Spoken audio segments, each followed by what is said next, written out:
அம்மா எதுடா கத்துற? 1 மணி நேரமா தேடினுக்கிறேன். இந்த பீரோல என்னோட பூ போட்ட சட்டையை காணோம். பீரோலயும் சரி வாழ்க்கையிலும் சரி நான் தேடுற விஷயம் மட்டும் கிடைக்க மாட்டேங்குது. டேய் பீரோல தான் மடிச்சு வச்சேன் பாருடா.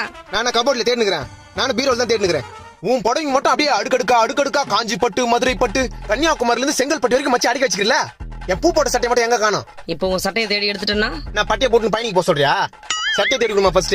டைம் ஆகுது. இப்போ நான் தேடி எடுத்தனா தொடப்ப கடை தான். தொடப்பு கட்டலாம் வேணாம், சட்டை தேடி கொடு. இரு இங்க சட்டை இருக்கட்டும். இருதா டேய் என் புடவைங்கடா. கீழே வந்தாலும் புடவை இங்க தாங்குது. என் பூ போட்ட சட்டை எங்க? நான் மூஞ்சி கருக்குதே. ஆத்திரமாவத தீஞ்சு வாசனை வருது. டேய் கேஸ் மேல பால் வச்சிட்டு வந்துட்டேன்டா. ஓ தீஞ்சு வாசனை அங்க தான் வருதா? ஐயோ மொத்த பாலும் போச்சு. ஏமா என் பூ போட்ட பூ உன்னால என்னாச்சு பாத்தியா? பால் தீஞ்சு போச்சு. என் பூ போட்ட சட்டமா? டேய் இங்க பால் தீஞ்சு போச்சுன்ற பூ போட்ட சட்டையா? இந்த கருத்து நீ ஏன் பாத்துக்கிற? என் பூ போட்ட சட்டையா இதாமா? பூ போட்ட சட்டை இதுதானா?